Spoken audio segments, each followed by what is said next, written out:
Tenemos con nosotros al agente literario especializado en venta de derechos y que en los últimos años también se ha especializado en venta de derechos audiovisuales, Guillermo Chabelzón. Un aplauso para Guillermo.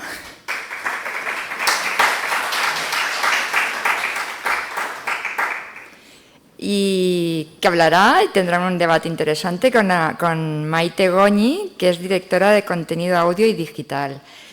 Como os habíamos comentado antes, íbamos a hablar de traducciones, pero también de otro viaje de los libros, como es las adaptaciones audiovisuales, podcasts, plataformas, es decir, todo un mundo nuevo del que estamos avanzando muy rápido y tampoco tenemos demasiada experiencia. La mesa la modero yo, espero que no os canséis mucho de mí, de mi vestido amarillo, porque parezco omnipresente por aquí, pero bueno. Me presento brevemente porque antes no os he dicho, ya me llamo Nuria, vengo de Barcelona. Estoy encantada de todas formas de estar en Bilbao porque mi padre era de Bilbao y yo pues, bueno, he pasado muchas temporadas en Bilbao. Y yo también estoy muy metida en el mundo editorial y en el mundo audiovisual, entonces conozco bastante bien el mundo y bueno, pues voy a intentar que nos expliquen cosas que no sabemos y que nos iluminen un poco. Yo creo que antes de entrar en materia, dado que ambos pertenecen a campos muy distintos, sería interesante que cada uno de ellos, Guillermo, Maite, nos explicaseis, nos hicieseis un poquito una visión del panorama de cada uno de vuestros mundos, ¿no? Muy brevemente. En tu caso, Guillermo, que nos expliques cómo ves el panorama editorial actual y cómo crees que se podrían solucionar los problemas o problemillas que pueda haber. En tu caso, Maite, que nos ilustres un poco qué criterios seguís para comprar contenidos. También un poco, no solamente basado en qué mecanismos usáis, sino también en qué os fijáis para comprar un contenido. Podéis empezar el que prefiráis.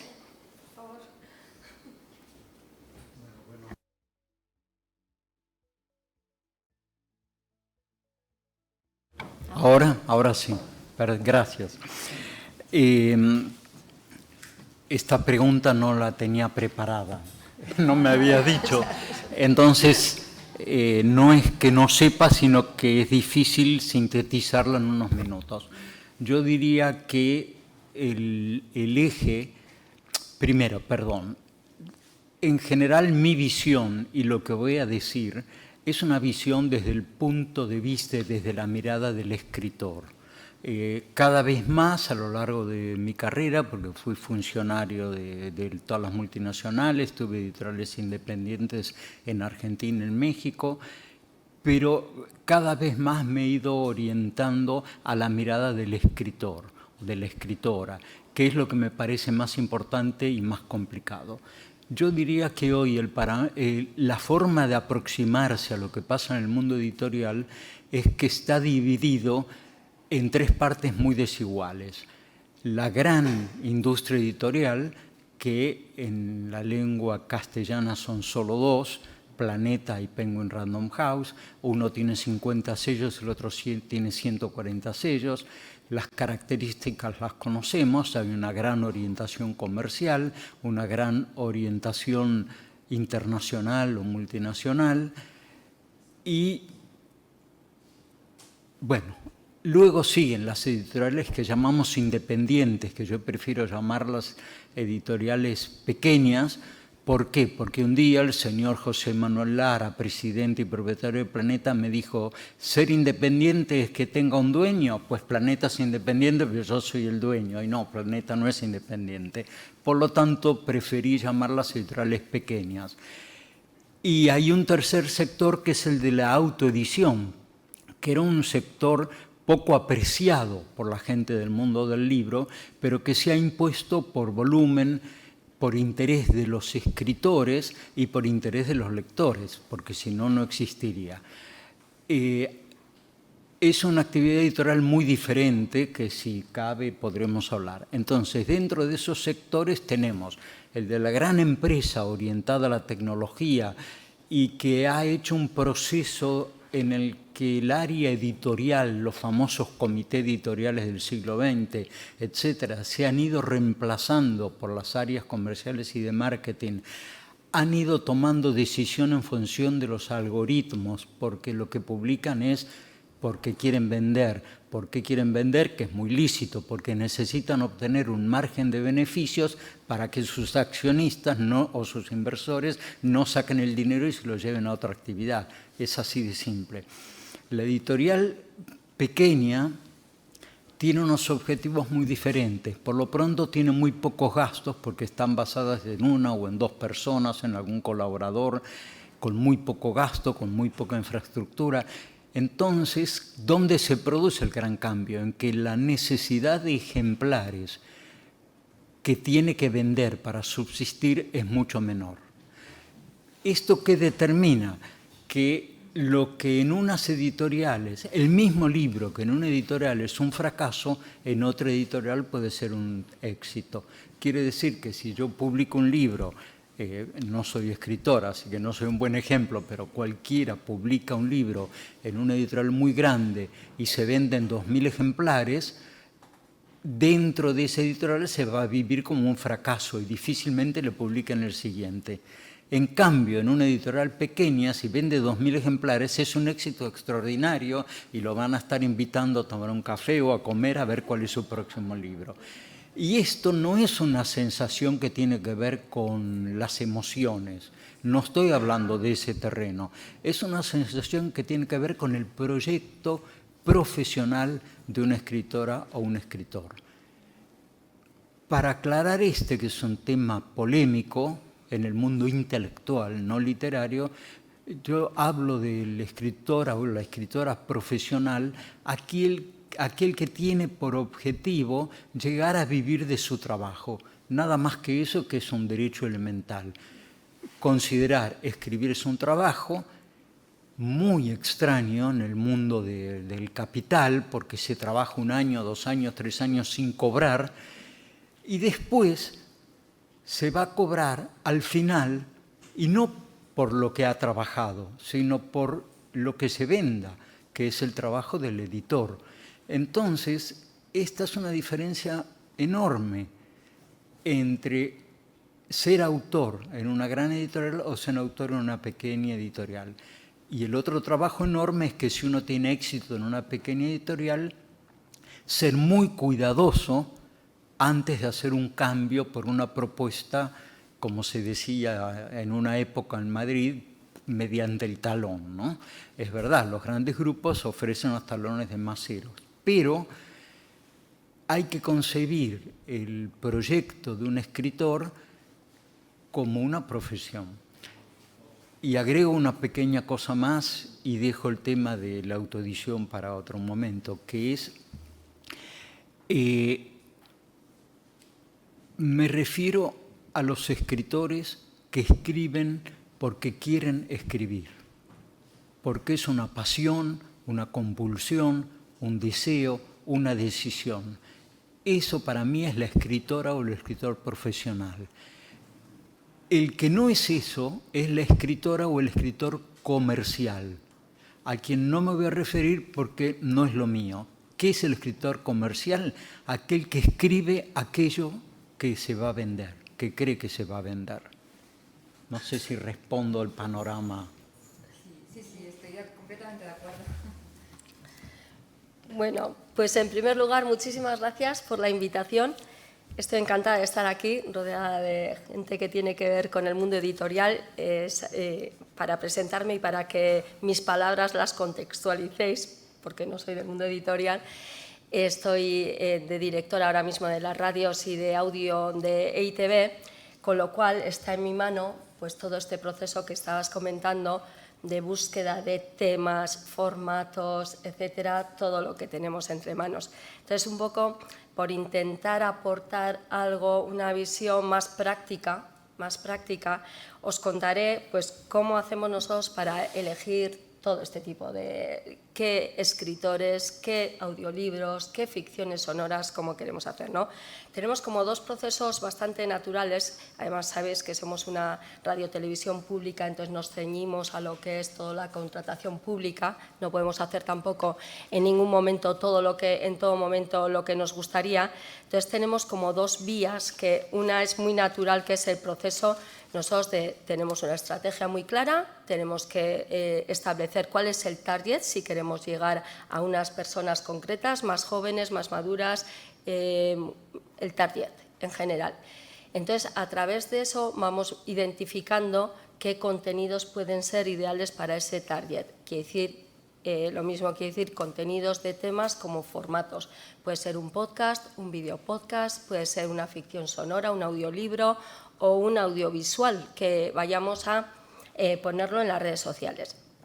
Partiendo de esa base, nosotros nos ponemos, tenemos que hacer, pues bueno, con distintas productoras, lanzamos la idea, nos gustaría hacer esto para este tipo de público, con este marco económico, etcétera, y hacemos, bueno, unas cuantas ideas en las cuales el autor, por ejemplo, porque claro, en todo esto hay que decir que para nosotros lo más importante, casi, yo sin el casi, quitaría el casi de toda esta cadena, es la idea original, es el guión.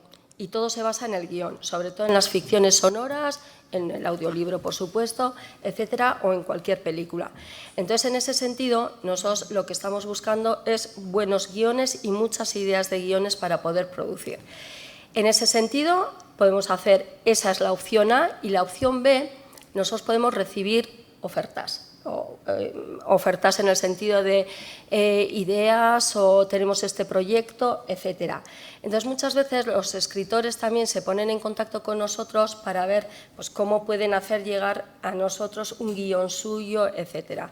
Por cuestiones prácticas, para nosotros es mucho más fácil a la hora de contratar que nos llegue ya el proyecto con una productora, a través de una productora que ya tenga los derechos para poder, que ya haya obtenido esos derechos para poder producir la obra. Entonces, esa sería la segunda manera, que nos hagan llegar. Nosotros, por ejemplo, en audiovisuales tenemos en el portal eitv.eus, ya tenemos un espacio para hacer llegar todo lo que son, hay que registrarse y constantemente, 24 horas al día, 7 días por semana, nos llegan ideas que luego valoramos y vemos esto puede ser adecuado para este target, etcétera. Pero bueno, en este sentido, luego tenemos, estas son un poco las vías, un poco, vamos a decirlo, las más habituales, pero luego tenemos algunas iniciativas que este año, que me parece, además estoy encantada de poder compartirla, hemos llegado a un acuerdo con Tabacalera, que se llama una convocatoria abierta de Audioguille Berriak, que es nuevos, no se sabe, no tiene traducción, pero creadores de audio, guionistas, nos referimos en este sentido. Entonces, ¿cuál es el sentido de esta convocatoria abierta? Yo estaba muy preocupada con los guiones porque muchas veces nos llega de una productora una idea basada en un guión muy concreto que te puede resultar más o menos interesante.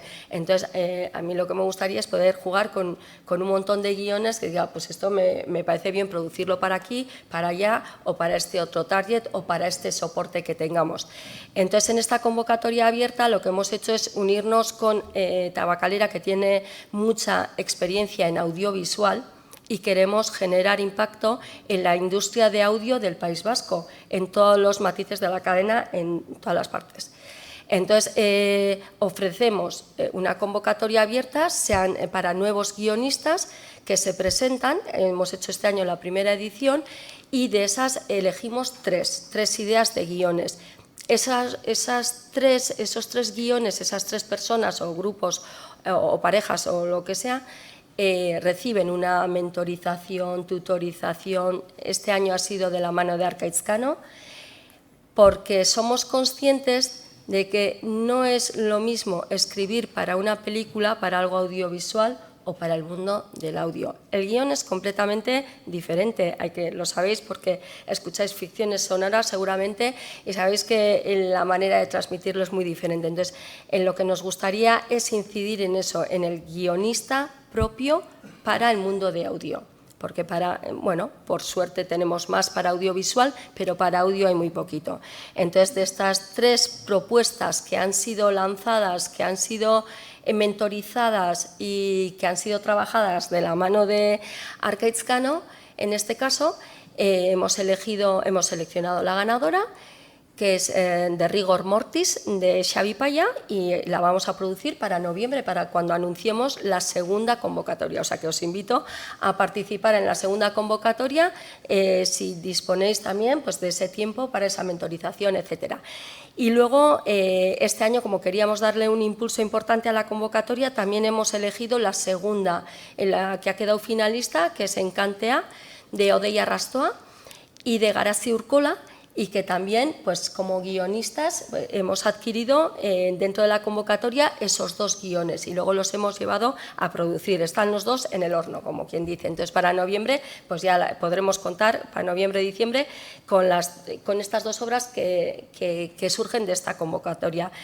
En resumen, en el mundo audio, yo diría que es importantísimo que los guiones estén creados específicamente para ser consumidos en audio. Y luego podremos hablar más adelante podcast, videopodcast, todo eso. Y en cuanto a audiovisual, la otra manera también específica es un concurso público que ahora igual haremos en noviembre, con un marco económico de 70.000 euros. Y para hacer llegar en ese portal, a través de ese portal, pues todas las ideas que pueden ser de formatos, de más largos, menos largos y tal, pero en el cual para valorarlos solo necesitamos un guión, un primer episodio de algo que puede ser breve, largo, más elevado, menos elevado, y un presupuesto que tiene que rondar en ese marco económico. Entonces, por una parte, y por resumir, y ya le cedo la palabra a Guillermo, sería la vía tradicional o la vía habitual de conseguir esos proyectos en los cuales el guión es el centro, y luego, por otro lado, ya cuando nosotros activamente nos ponemos a hacer convocatorias. Yo solo tengo una duda, Maite. ¿También compráis guiones en otras lenguas y los traducís al euskera? Pues estamos en ello.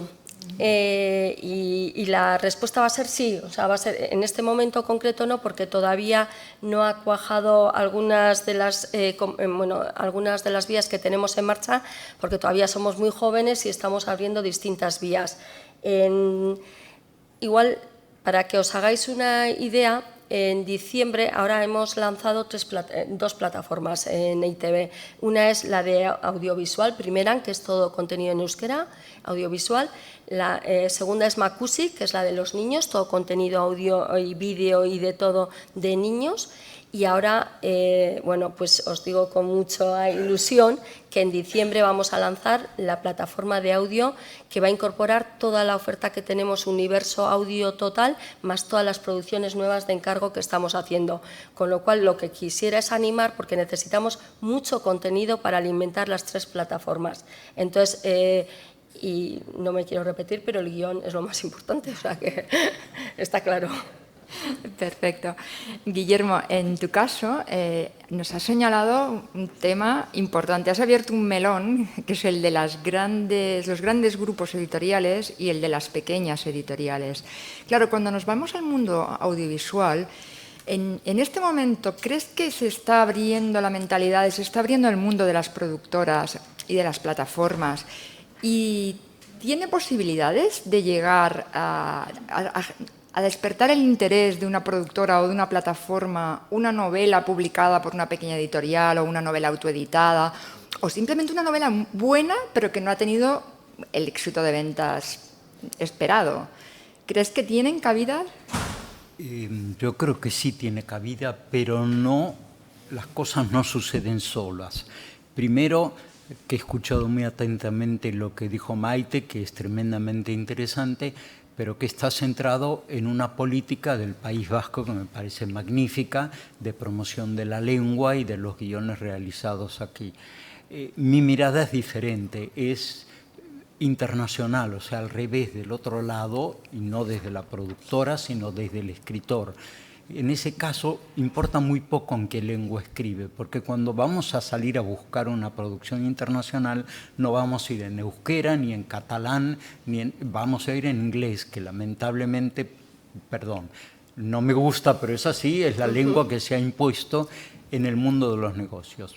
Pero yo creo que no es bueno hablarle a los escritores tanto del mundo de los negocios y que la charla se va rápidamente al business friendly, como se dice, ¿no? Y hay otra preocupación.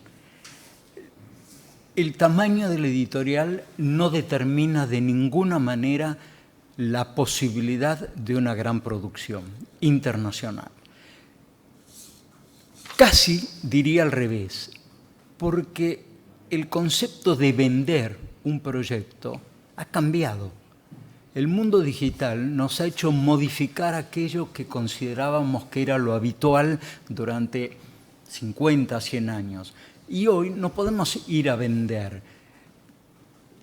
Todo mundo que quiere vender sigue yendo a los grandes mercados audiovisuales, a las ferias del libro de Frankfurt, etc. Pero la verdadera venta se hace por otros canales de comunicación y es los que requieren cierta actividad, y esos canales de comunicación son las redes sociales, las plataformas digitales, etc.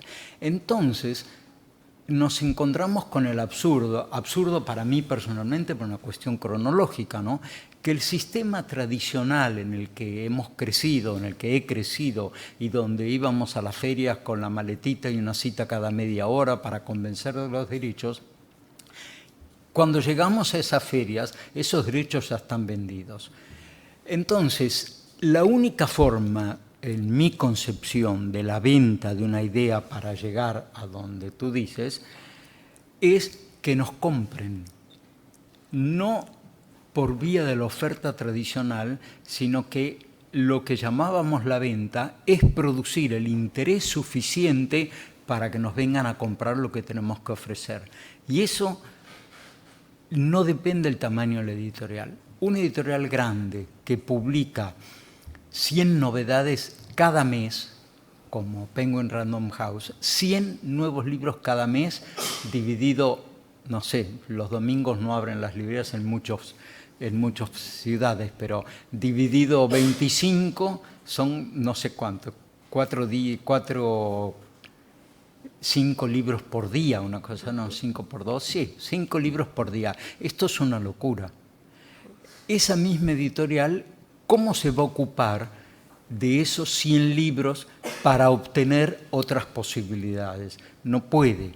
Entonces, la modernidad consiste en el viejísimo método de la prueba y el error. Saco 100 libros, pegan 8, invierto en esos 8 y esos 8 van a funcionar. Entonces sí, lo que determina es la venta,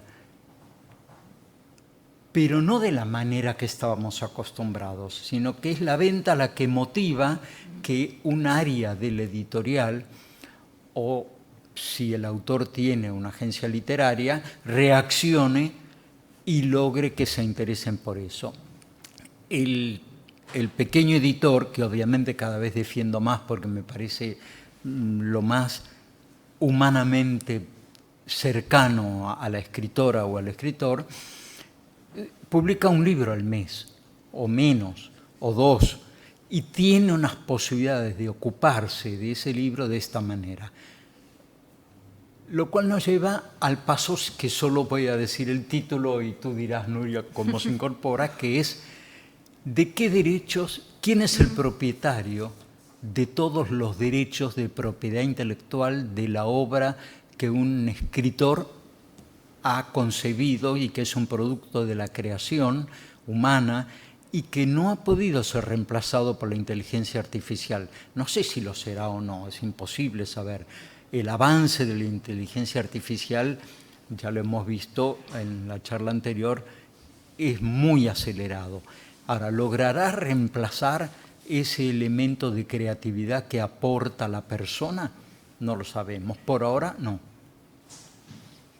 Sí, al hilo de esto, a mí me parece interesante que también nos expliques un poco sobre contratos, porque claro, ¿qué ocurre? Que en el momento en que nos estamos metiendo ya en el mundo audiovisual, dentro de los contratos audiovisuales hay que contemplar temas que hasta ahora en el mundo editorial no se contemplaban, como puede ser merchandising, precuelas, secuelas. ¿Crees que tiene que haber unas cláusulas económicas diferentes en este nuevo mundo? ¿Quieres responder? Eso desde el punto de vista de los dos, porque me interesa el de la plataforma y el de la gente. Que en nuestro caso, lo que estamos haciendo ahora mismo es todo lo que estamos adquiriendo por esa vía, adquirimos todos los derechos de explotación, de distribución, de obras derivadas, todo, y consideramos que tiene que estar incluido en el precio. Es decir, que cuando adquirimos ese producto ya está todo diversificado y se tiene en cuenta, sobre todo en los audiolibros que me ha tocado a mí negociar hace poco también, pues bueno, la parte del autor, etcétera, etcétera. O sea que nosotros cuando ya adquirimos para hacer una ficción sonora con una productora, adquirimos todos los derechos de todo para luego poder hacer, obviamente, si estamos hablando que es lo que comentaba Guillermo, estamos produciendo contenidos en euskera, pues nos gusta llevarlo también, poder traducirlo al castellano, que es lo que comentábamos. Y de hecho, pues una de nuestras ficciones sonoras que veo que está Ulumedia aquí, Olobiontea, que es la última que hemos lanzado al mercado, ahora la vamos a presentar en Madrid en castellano.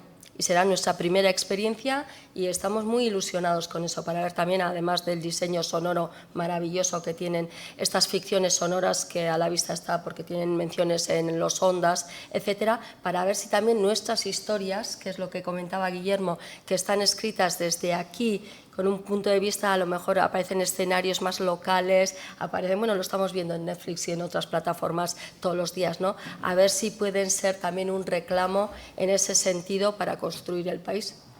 Entonces, estamos muy interesados, compramos todos los derechos, tenemos un equipo legal que también participa de todas estas conversaciones y todo lo que vaya dirigido en obra derivada, etcétera, pues está dentro de la compra. Antes lo hemos hecho de distintas maneras y ahora lo estamos haciendo así. Ya, y ahora el otro punto de vista. Bueno, Aquí claro, viene lo yo bueno. opino exactamente al contrario. Claro, lo sabíamos. Bueno, pero eso es lo bueno de esto, ¿no? No que coincidamos. Sí. Yo creo que hay que hacer, no sé cómo calificarlo, una reingeniería absoluta de la economía del escritor. El escritor, para poder vivir de su trabajo, no se trata de sacarle un 2% más al editor, porque eso no cambia su realidad y el editor de libros en cualquier soporte o formato, no tiene una rentabilidad tan grande.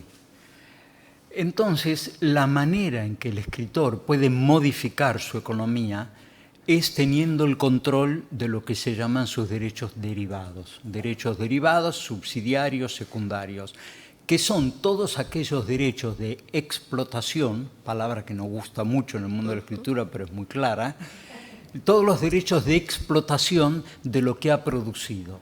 La única manera que tiene de ganar más es tener distintas remuneraciones producto de las diferentes explotaciones posibles de la misma obra que hizo. Entonces se justifica que trabaje 2 años sin cobrar, porque tiene para cobrar los próximos 10 años si eso se explota. Cuando una editorial o una productora, hay que diferenciar la cuestión nacional, vasca, porque acá hay un objetivo de la difusión de la producción en euskera, que es un objetivo absolutamente lícito y que requiere de eso porque no es amplio.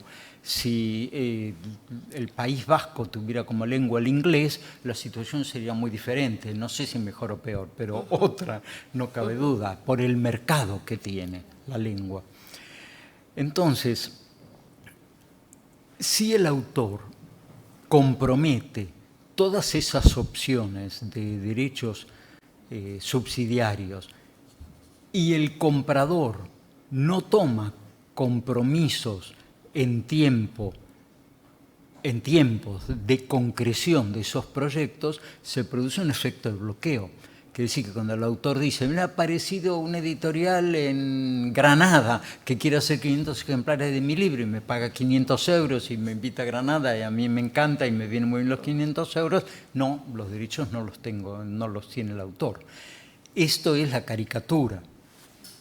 Cuando se traduce al mundo audiovisual, el mundo audiovisual es un mundo muchísimo más avanzado que el nuestro del libro, muchísimo más avanzado porque mueve miles de millones de dinero y miles de millones de suscriptores, y en el que la lengua importa muy poco porque salen todas. Y ahora ni siquiera es trabajo de un traductor, que es lo peor desde el punto de vista laboral, digamos, es trabajo de la inteligencia artificial, que no lo hace mal, por eso lo hacen. Entonces, perdón, me perdí en la distracción de esta polémica, ¿no? Ese manejo de los derechos derivados es absolutamente fundamental para el futuro.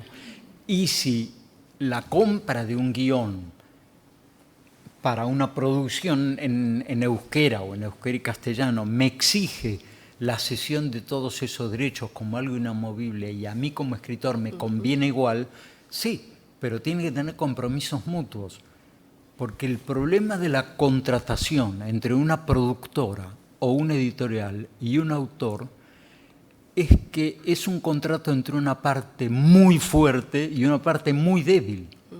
Entonces se olvida un principio jurídico que no sé expresar porque no soy abogado, que tiene que ver con la contrapartida y la razonabilidad de los acuerdos.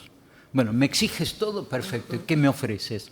¿No me puedes ofrecer más? Entonces, tómate un año, 18 meses, y lo que no consigues, vuelve a mí. Eso no es solo una cláusula en el contrato, como tú decías, es un paso anterior. Es tener una noción, y por eso el escritor del que hablo, le digo profesional, no es que estudie la ley de propiedad intelectual, es que entienda cómo funciona este ecosistema del mundo, no sé cómo llamarlo, del libro, del audiovisual y de todas las posibilidades de su creación y de su obra, que lo entienda lo suficiente para tomar las decisiones. Y si no lo entiende o no lo quiere entender, porque uno puede decir esto, no me voy a meter en, entonces que busque el asesoramiento necesario. Si eso está claro, las cláusulas vendrán solas o no serán necesarias, porque a una plataforma de televisión es más complejo, ¿eh? Las plataformas se encargan las producciones a productoras, lo cual ha generado un fenómeno muy interesante que es la proliferación de productoras independientes en todo el mundo, que son las que fabrican, aunque luego diga Netflix Original, no es Netflix Original, se la encarga alguien, para que ellos lleguen y compren, y comprarán solo los derechos de una serie de televisión, o de una película, o una docuserie, o de lo que sea. Entonces se simplifica. No es necesario poner cláusulas, porque a ti solo te vendo eso. Entonces, ¿para qué lo vamos a limitar si está limitado previamente? Sí, me parece muy interesante y también has mencionado la inteligencia artificial. A ver, no vamos a hablar ahora en sentido global de inteligencia artificial porque después ya tendremos una mesa, pero al hilo de todo esto sí que me interesa mucho en los contratos la posibilidad de que la inteligencia artificial pueda generar un guión. Es decir, cuando el autor vende su contenido, su novela, si existe la posibilidad, o creéis que puede existir la posibilidad de introducir una cláusula en la que se vete el que el guión sobre esa novela, sobre ese contenido, esté generado solo por inteligencia artificial. Y mi segunda pregunta, en el caso de tuyo, Maite, es ¿cómo lo ves? Es decir, si crees que la inteligencia artificial puede ser una herramienta de ayuda, siempre y cuando haya intervención humana también, es decir, pero centraos en la parte guión. Vale. Quiero decir, este es un tema importantísimo, el de la inteligencia artificial. Lo tenemos encima de la mesa porque queremos... sí, yo creo. Porque además nosotros como servicio público, como organismo público, tenemos que hacer un uso de la inteligencia artificial ético, o sea, no cabe mayor. Pero ¿qué significa hacer un uso ético de la inteligencia artificial? Nosotros lo vemos como que puede ayudar en algunos procesos en los que yo creo que lo han comentado en la charla anterior, en los que de otra manera no se haría ese producto, y entonces ayuda a hacerlo complementar. Por ejemplo, estamos hablando de, no lo haríamos en inglés, pero ahora que tenemos la oportunidad tal, y con esto pues a lo mejor podría ser, pues no lo sé, estamos en ese debate.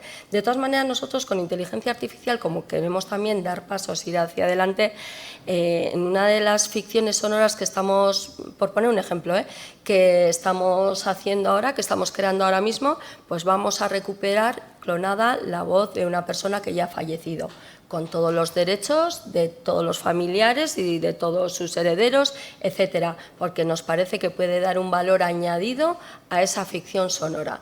En ese sentido, la inteligencia artificial, para crear un guión per se, por sí mismo, pues yo creo que es el mismo debate que la traducción artificial o la traducción automática. Hemos hablado muchísimo de la traducción automática. Nosotros ahora el Parlamento nos ha pedido que pongamos nuestra página principal digital en inglés también y en francés y tal, pero usando recursos de inteligencia artificial, traducción automática. Quiere decir, es un trabajo que no está previsto, pero si puede ser para ampliar la voz, pues bienvenida sea. En ese sentido, pues estamos tomando medidas y vamos avanzando en ese sentido. Crear un guión yo lo veo igual que una traducción automática. Por supuesto, si le das un prompt al ChatGPT y tal, puede crear cosas maravillosas. ¿Por qué? Porque hay machine learning por detrás y porque está aprendiendo de todo lo que ya se ha hecho. O sea, juega con muchísima mayor ventaja que lo que juega una persona individual. Entonces, bueno, en esa línea yo ahora mismo no veo una creación. Hay radios en otros países que se están haciendo con personas, o sea, el presentador es una voz de inteligencia artificial. Estamos viendo ejemplos todos los días. En este momento estamos en ese debate de cómo puede ser un uso ético de la inteligencia artificial sin quedarnos atrás también, porque muchas veces luego tienes que evolucionar y tienes que... a mí lo que sí me gusta es para la redacción, para que puedan hacer cosas que hacen de manera que no tiene un valor añadido en su trabajo y que hacen de manera automática y que pierden un montón de tiempo, que se pueda utilizar la inteligencia artificial en ese sentido. En el mundo de la creación, pues tenemos que ir viendo. Quiero ser prudente en ese sentido porque todavía no tenemos tomado una decisión en ningún sentido, pero yo todavía lo veo. A mí me gustan por ahora las historias que se escriben, los guiones, etcétera, pero es verdad que nunca puedes decir, pues una persona va a escribir mejor que una máquina. Lo estamos viendo todos los días cómo se avanza en un montón de ámbitos. Por ahora no lo contemplamos. ¿Tú, Guillermo, lo contemplarías en un contrato? Yo coincido. Estaba pensando, hace 15 años yo participé intensamente en Barcelona en el fin del libro, que es la aparición del libro electrónico. Sí. Era una locura, era una reunión semanal que teníamos en un lugar, 25 personas, se acaba el libro porque el libro electrónico, no sé qué. Y el libro electrónico no hizo nada contra el libro, llegó a ser el 15% de los libros que se venden, en el caso de España y toda Europa, o el 18%, y es otro soporte. El libro sigue rodando, digamos. Entonces, yo creo que tenemos que tener mucho cuidado con estas nociones de que el mundo se acaba, que esto es más o menos lo que nos propone la inteligencia artificial, porque una de la segunda o tercera cosa que va a hacer es reemplazarnos en todo sentido, incluso vitalmente. Si sucederá o no, el futuro no es predecible. Por ahora creo que la inteligencia artificial es una herramienta muy útil y muy importante en la cual yo había prometido no ingresar y tuve que hacerlo. Y es una herramienta de trabajo importante que colabora muchísimo, pero que hay que concebirla como una herramienta. Cuando uno piensa nos va a reemplazar, yo no sé si nos va a reemplazar, si la raza humana seguirá existiendo o no. Son preguntas existenciales que no sé si tienen respuesta, ¿no? En síntesis, no tenemos que tener miedo, ¿no? ¿Crees, Guillermo, que la situación económica de los autores ha cambiado con toda con la digitalización, con todo este mundo cambiante? ¿O por desgracia nos mantenemos un poco en la misma situación de antaño? No, la situación no es la de antaño, es peor. Peor. La situación de los escritores se ha deteriorado y esto tiene que ver con que lo que se debe reconfigurar, esa es la palabra, es cómo se obtienen los beneficios, diría del mundo del libro, pero me refiero al mundo completo, incluyendo la producción y todas las posibilidades, cómo se obtienen los beneficios y cómo se reparten esos beneficios. Solo les voy a dejar un ejemplo. Todos habrán oído hablar de la famosa cadena del libro que empieza en el autor, sigue en el corrector, el editor, el publicador, porque no hay otra palabra en castellano, el distribuidor, el librero y el lector. O sea, hay una cadena, en el medio hay traductores y una cantidad de personas que determinan que el producto final sea de calidad, o sea, que llegue bien en el idioma que sea. El escritor está al principio de la cadena, pero cobra al final. Y eso no está bien. Pero no se trata de lograr algo que se le quite a los demás integrantes de la cadena. Porque si uno va a un editor que te paga el 10% o a la productora que te paga 70.000 euros y le dice, no, quiero 140.000, la productora, cuyo presupuesto es fijo, el único remedio que tiene es pagarle menos a todos los demás. Y el editor, si le piden en lugar del 10% o el 12%, el 18%, lo que tiene es que pagarle menos al traductor, menos al corrector, etc. Entonces, ¿cómo se resuelve esto? No en el sistema tradicional de quitarle un poco al otro. Se resuelve redibujando ese esquema económico. Y hay campo para rediseñarlo. Hoy, el principal gasto de un librero, de un distribuidor y en gran parte de un editor es la sobreproducción. Los libros que se mandan a las librerías no se venden, vuelven recorriendo todo el circuito y terminan destruidos. Antes se vendían a América como saldo, pero da igual. El coste, la inversión que tiene algo que ya se sabe que no se va a vender, pero que la perversión comercial sigue forzando, si resolviéramos eso, alcanza para todos. Y la situación del escritor mejoraría notablemente. Eso más la explotación de los derechos derivados, que por favor contrólenlos lo más posible. Y yo por aportar, y eso, y más las plataformas que, por la parte que nos toca, quiero decir, porque también a mayor demanda pues habrá pues, más espacio para que se abran otras vías, ¿no? Porque a mí me ha tocado últimamente hablar con distintos escritores, porque suelo ir tanteando, oye, esta obra, la otra, ¿cómo la veríais? Llevarla al mundo pues podcast o ficción sonora, etcétera. Y bueno, yo creo que me dijo un escritor gallego de series de estas, digo, no se me había ocurrido jamás. O sea, yo hacía ficciones, etcétera y tal, pero ahora que lo dices, pues voy a empezar a pensarlo, ¿no? Pues quiero decir que ahí hay otra vía que se abre también, ¿no? Porque hay algo, perdóname, muy importante. Cuando yo hablo de los ingresos de los escritores, no estoy hablando de los ingresos por derechos de autor por libros vendidos. Estoy hablando del trabajo de escritor, de la remuneración posible para un escritor, que tiene que ver con su trabajo, no necesariamente con los libros que vende. Porque los libros que vende no tienen solo que ver con la capacidad del éxito, sino con una cuestión de educación que depende de los estados y que se lleva 20 años a hacer una modificación, etc. Perdón. Sí, me parece muy interesante y es que, claro, el mundo está cambiando y de alguna forma también cambia el mercado, pero también cambian los autores y cambian los consumidores. Y ya la última pregunta para ti, Maite, porque después quiero dejar espacio también a todos vosotros. Yo tengo montones de preguntas, se me pasaría toda la mañana, pero os dejaremos espacio. Nosotros también. A mí me interesa Más que respuestas. Sí. Me interesa en tu caso, Maite, ¿qué percepción tenéis de los consumidores? ¿Cómo llevan el hecho de que, por ejemplo, ahora en pantallas, en transportes públicos, en aviones, en trenes, puedan escuchar ficción sonora o audio cuando las pantallas están preparadas para visual? Bueno, en ese sentido, yo estoy deseando que lancemos ya la plataforma porque nos va a dar muchísimos más datos. Nosotros tenemos algunos, además vamos a tener cómo comparar.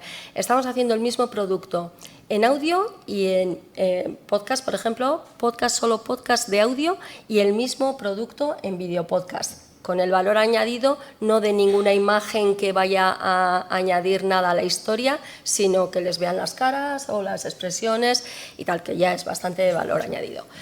Y entonces la respuesta será, podré dártela dentro de unos meses cuando veamos ese mismo producto, cómo funciona entre la gente, ¿no? Si se necesita ese añadido para el audio que para mucha gente no es necesario, porque prefiere, además es mucho más fácil en el transporte público, cuando vas por la calle, cuando estás planchando, lo que sea, simplemente el audio, que la imagen. Entonces nosotros lo que tenemos clarísimo es, sobre todo en el universo audio que estamos previendo ahora mismo, es el audio es el rey y luego todo lo que sea la imagen, sabemos también, tenemos datos, tenemos estudios y de todo, que no podemos hacer para jóvenes en un tramo de edad solamente de audio, tiene que ser porque ellos están acostumbrados a escuchar y a ver.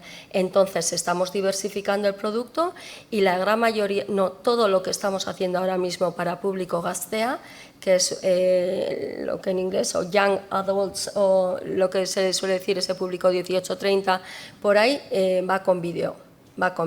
Sí, era una de las preguntas que te quería hacer. Sí, hay ya muchos estudios en ese sentido. Sí, es la edad o también un poco la procedencia, la manera de ser de cada oyente, ¿no? Pero bueno, ya me lo estás contestando, que sí es la edad. En principio, lo que nosotros manejamos muchísimos estudios de mercado, os podéis imaginar, para elegir productos, para hacerlos, para intentar acertar, que no, pues es lo que comentamos, ¿no? Pues de muchos que haces, a veces aciertas con el producto, pero lo que sí tenemos claro es que se demanda por parte del target joven en producto audiovisual.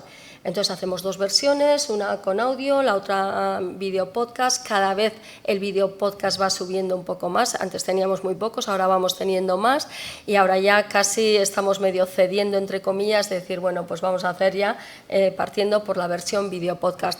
En algunos casos porque las caras son muy conocidas y entonces a la gente le gusta ver esas caras, además de escucharlas, y en otras pues por público joven, porque esas caras o ese valor que tiene la pantalla, que aunque no la estés viendo todo el rato ni mirando, pues cuando quieras ver te da ese halo también que no tiene el audio, pero el audio tiene otras cosas que son muchísimo mejores, diría yo, ¿qué voy a decir?, del mundo de audio, que no nos da lo que es la pantalla. Entonces andamos ahí, jugando y viendo, y sobre todo lo que yo quiero es que lleguemos ya a la plataforma para tener datos reales de consumo real, porque en las radios lo que nos pasa es que sí son unos datos orientativos, se consultan, se pregunta por teléfono, pero no tenemos un dato exhaustivo de los productos, que luego la idea sería también de esos productos que por tema funcionan muy bien, ir llevándolos a otro terreno.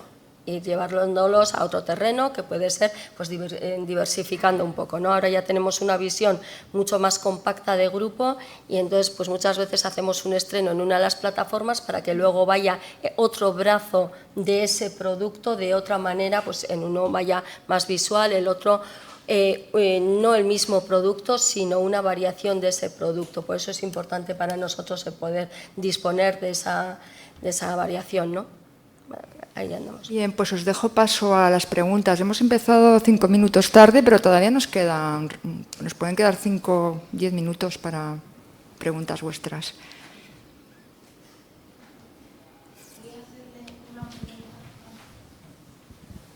Bueno, gracias a los ponentes. Lo primero, que me ha resultado muy interesante lo que habéis contado. Y quería hacerle una pregunta a Guillermo. me encuentro ahora mismo, tengo un contrato para firmar de unos derechos que he heredado, una parte, y es un ayuntamiento el que quiere editar algo. En principio a mí eso, como me gustaría que salga, pues me dan ganas de firmarlo, pero mi experiencia es que cuando las publicaciones son de instituciones y así, suelen ser un desastre. ¿Qué opinas con tu amplia experiencia? Y es un gran autor, por otra parte, un grandísimo autor. Mira. Hoy sería su cumpleaños, mucha gente sabréis de quién estoy hablando, de Ramiro Pinilla. Entonces, claro, me da mucha pena que no salga y me da mucha pena también dárselo a un ayuntamiento, que lo harán lo mejor posible, pero yo entiendo que los libros tienen que editarlos las editoriales. Mira, la respuesta es muy complicada y muy comprometida de mi parte, pero si tú lo haces debo responder. ¿Qué es lo que yo haría? No sabía al principio de tu pregunta que hablabas de Ramiro Pinilla. Su obra está publicada en una editorial muy importante. Entonces, tú, si tienes incidencia sobre esos derechos, eres heredero, tienes todo el derecho del mundo de exigir a la editorial que publique lo que tú quieres que publique de él. Y si la editorial no lo publica, le quitas todo. Pero es un poco bestia lo mío, pero es que no, yo tengo un respeto, conozco la parte de la obra y la trayectoria de Ramiro Pinilla, y disculpen, pero en Barcelona, aunque es conocido, no tiene la importancia que tiene aquí. Sé quién es y de quién hablas. Si hablabas de un pariente que no sé, pero estás hablando de un gran escritor que tiene publicado en la editorial Tusquets toda su obra, o casi toda su obra. Entonces, yo le diría al ayuntamiento sí, pero no en acuerdo de coedición con la editorial de este escritor. Es decir, nadie te puede imponer nada, porque lo que tú tienes, que es un escritor tremendamente importante y valioso, y que además se venden libros, no es que no se vende nada, lo tienes que ejercer con mucha tranquilidad. O sea, ¿le has planteado a la editorial publicarlo? No te pido respuesta, pero digo, es por donde hay que comenzar. Y luego unir, porque lo que tú dices, todo ayuntamiento con las mejores intenciones hace 500 o 400 o 1000 ejemplares de un libro que se reparten, o 5000 y se reparten en los colegios y todo eso, pero no es lo que tú quieres para ese libro y para ese autor. Entonces se puede complementar perfectamente. Claro que no es lo que yo quiero, pero yo lo que quiero es tu opinión de experto. O sea, Bueno, nunca la editaría sin la participación te le he dado de con una claridad como si estuviéramos en privado. Vale. De qué es lo que yo haría. Vale, gracias. Yo, en ese sentido, quería añadir un punto que antes no he dicho. En la convocatoria esta que tenemos para nuevos guionistas, nosotros a las productoras, para que pasen ese guión a ficción sonora, hemos pedido expresamente que los guionistas tienen que participar sí o sí y que tienen que dar el visto bueno. O sea, quiero decir que también en ese sentido nos parece importantísimo y que puede ser una fuente también de cara al futuro, que esas personas, además, es más, las productoras esas cuando nos han presentado los proyectos están con sueldo remunerado haciendo de dirección de audio en alguno de los proyectos y en concreto en los que hemos elegido también. Entonces, quiero decir que antes no lo he comentado, pero me parece muy importante también en ese sentido. Es muy importante y te enfrentarás a un problema muy serio. Cuando una de esas producciones llegue a alguna de las 4 o 5 plataformas líderes, todas americanas, ¿no? Que ya hay Netflix, Amazon, HBO, Sony, etcétera, te exigen la absoluta libertad de hacer con la obra lo que quieren. Y eso yo lo resolví internamente con un pensamiento que aprendí de Hemingway. La obra no va a ser la obra del escritor. La obra que van a ver en la televisión no es la obra del escritor, y el escritor tiene que saber que va a ser el proyecto del director o del productor o del showrunner, como se llama, basado en mi obra. Y ahí es un problema, casi diría un problema de conciencia en el que te enfrentas y que lo resolverás de acuerdo con los guionistas y los autores. ¿Hacemos esto o no lo hacemos? La diferencia son 200 millones de visiones, no 2.000 ejemplares. Sí, esa era una de mis preguntas, ya me la habéis contestado. Estamos esperando vuestras preguntas, que seguramente serán más concretas que lo que hemos hablado hasta ahora. Yo, mientras escuchaba la charla, casi estaba a punto de aplaudir con las orejas a Guillermo, porque ha comentado lo de que los derechos, de la manera que tenemos los autores de ganar más, de sacar más rendimiento a nuestro trabajo, es diversificando nuestro producto, no permitiendo que una editorial nos compre los derechos por todo. Y ese creo que es el problema que tiene todavía el mundo editorial actual, y es por el que yo sigo siendo autopublicado. Y es que cuando yo me acerco a una editorial o a una productora audiovisual y demás, me exige todo mi trabajo. Es decir, si luego quieren hacer un pin de mi libro, tengo que haberle vendido ya mis derechos. Y entonces, yo no tengo por qué venderle toda mi tarta a una editorial, porque yo puedo manejar mis derechos digitales sin tener que vender los derechos del libro en papel, o los derechos del audiolibro, o los derechos de, yo que sé, una traducción. ¿Creéis que el mundo editorial avanzará hacia un mercado en el que permita a los autores vender partes de sus derechos y no solo vender todo el derecho de un trabajo? ¿Avanzará o morirá? No queda otro camino, mira, porque tú podrías llegar a venderle todo a una editorial si la editorial te asegura la explotación de esos derechos.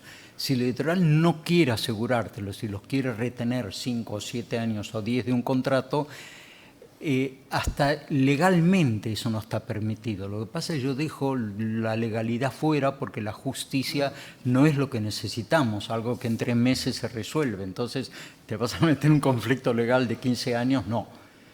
Por eso yo creo que los acuerdos no se hacen para ir a los tribunales, se hacen para no ir a los tribunales. Tú has elegido un camino. Publicas en Amazon, dominas tus derechos, manejas tus libros. Eso no quiere decir solo edición digital, porque Amazon puede hacer libros en papel muy bien hechos. La verdad que son impresionantes, los print on demand de gran calidad. Pero es el tema que no nos dio el tiempo para hablar. Pero ese es un camino. Tú me exiges esto. Como no estoy de acuerdo, elijo este camino.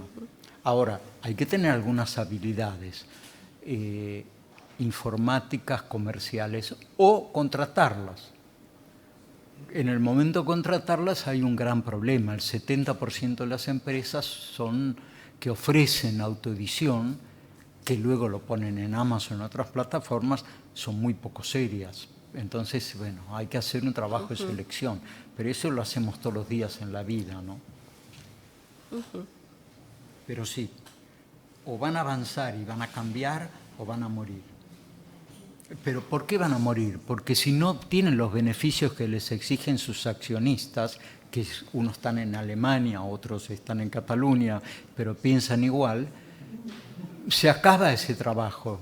Son inversores que lo que quieren es ganar dinero. Si el libro no nos da dinero, pues invertiremos en no sé qué, ¿no? Es esa misma búsqueda de beneficios lo que le hace a las empresas grandes, a las editoriales grandes, pedirte todos los derechos, porque quieren asegurarse que si el libro triunfa, tengan el derecho a hacer la película, tengan el derecho a hacer el audiolibro, tengan el derecho a hacer no sé qué. Entonces te compran, o si te quieres acercar a ellos, te empiezan ya por el te compro todo.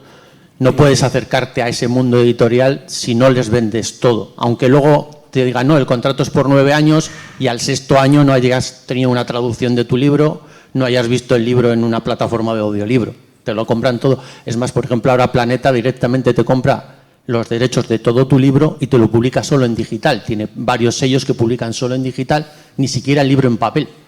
Si el libro en digital funciona, veremos si te lo compramos en papel, pero primero te ha comprado todos los derechos, no puedes sacarlo tú en papel por tu cuenta. Mira, hay un problema muy serio en el mundo hispanoamericano, y cuando digo hispano incluyo todas las lenguas y nacionalidades, obviamente, y que es la debilidad del escritor por no estar agrupado.